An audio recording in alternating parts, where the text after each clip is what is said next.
rahimakumullah. Marilah dalam kesempatan yang berbahagia ini, di mana hati dan diri kita menyatu mengagungkan Allah Rabbul Izzati dengan cara memperbanyak zikrullah, beribadah kepadanya, terutama di masjid yang mulia ini. Kita manfaatkan untuk lebih mendekatkan diri kepadanya, agar hidup kita mengandung makna yang positif dan bernilai ibadah dalam pandangan Allah Subhanahu wa taala. Jamaah salat subuh rahimakumullah. Dalam kesempatan ini kami ingin mengingatkan kembali tentang pengertian ikhlas, karena ikhlas mudah disampaikan tapi sulit untuk mendapatkan ikhlas, karena tabiat manusia yang suka dipuji dan membanggakan diri, apalagi kalau kita berprestasi, sehingga bisa saja menghilangkan keikhlasan tersebut. Bahkan ada sebagian orang yang mengatakan bahwa menjadi guru haruslah ikhlas. Berapapun gaji yang ia terima tidak boleh dipermasalahkan, karena membagikan ilmu harus dilandasi dengan keikhlasan. Lantas, apakah konsep ikhlas memang seperti itu? Menurut Muhammad Husnaini dalam buku 80 Pepeling Diri, ikhlas bukan berarti menolak imbalan atas pekerjaan yang telah dilakukan. Menerima atau menolak imbalan tidak ada kaitannya dengan keikhlasan. Justru kalau ada orang yang menolak imbalan karena takut disangka tidak ikhlas, maka sejatinya tidak ikhlas dalam hal itu. Ikhlas juga bukan memberi sedekah ala kadarnya. Jumlah sedekah yang banyak ataupun sedikit tidak ada hubungannya dengan keikhlasan. Justru kalau ada orang yang menambah jumlah sedekah disebabkan takut dikira tidak ikhlas, maka ia sebenarnya tidak ikhlas. Demikian juga orang yang pasrah menerima nasib yang kurang baik, bersikap aktif ataupun pasif ketika menerima nasib yang kurang baik, tidak ada hubungannya dengan ikhlas. Bahkan kalau orang yang ditimpa musibah hanya berdiam diri pasrah tanpa melakukan apapun supaya terlihat ikhlas, berarti orang tersebut tidak ikhlas.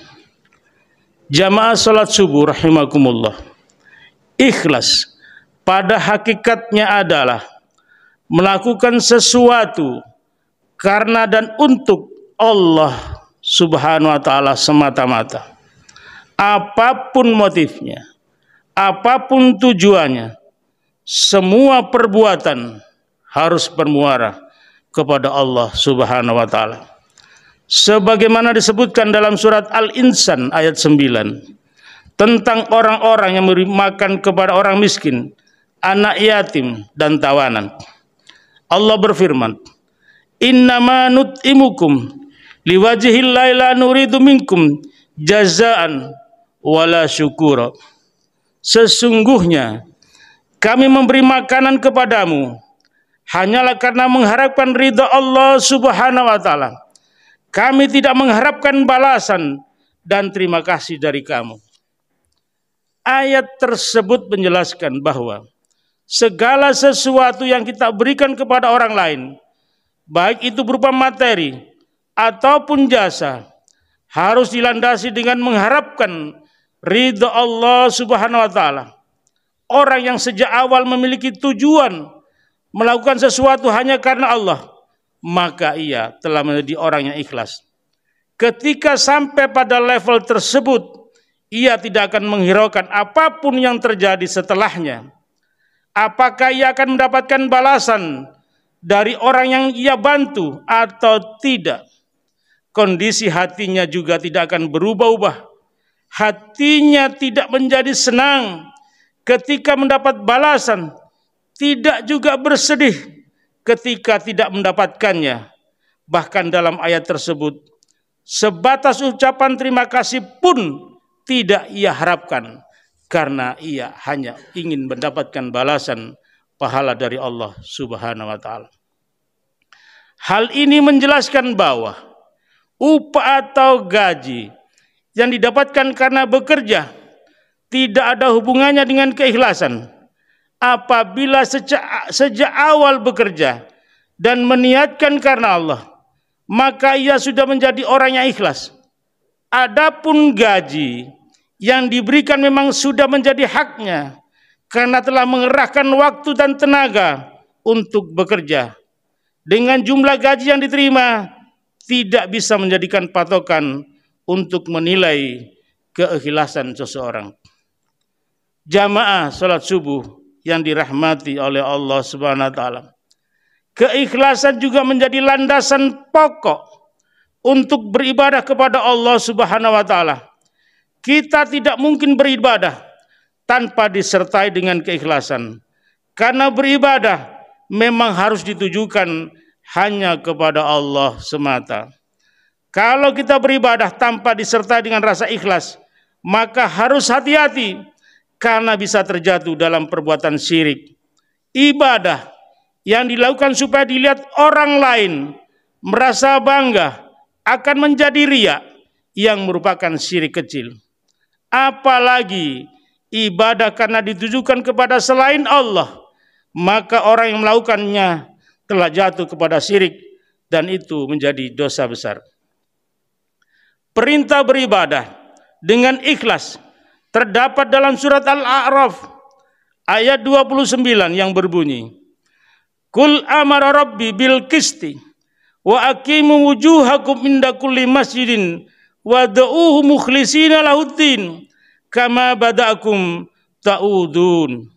Artinya, katakanlah Tuhanku menyuruhku berlaku adil, hadapkanlah wajahmu kepada Allah pada setiap sholat dan sembahlah Dia dengan mengikhlaskan ibadah semata-mata hanya kepadanya. Kamu akan dikembalikan kepadanya sebagaimana kamu diciptakan semula. Menurut Syekh As-Sa'di dalam tafsirnya menjelaskan bahwa yang dimaksud dengan mengikhlaskan dalam ayat tersebut adalah beribadah dengan tujuan hanya kepada Allah semata, tidak ada tujuan lain, juga dalam berdoa dan berharap sasarannya hanya kepada Allah Subhanahu wa Ta'ala. Jamaah salat subuh rahimakumullah, pada akhirnya kita harus kembali memperbaiki niat kita dalam segala aspek perbuatan yang dilakukan, baik kegiatan ibadah maupun kegiatan lainnya, karena segala perbuatan yang kita lakukan akan bernilai sebagaimana yang kita niatkan. Innama a'malu binniyah likulli imri'in ma nawa. Demikianlah para jamaah apa yang dapat kami sampaikan, mudah-mudahan menjadikan manfaat bagi kita. Subhanaka Allahumma wa bihamdika asyhadu an la ilaha anta astaghfiruka wa atubu ilaik. Assalamualaikum warahmatullahi wabarakatuh.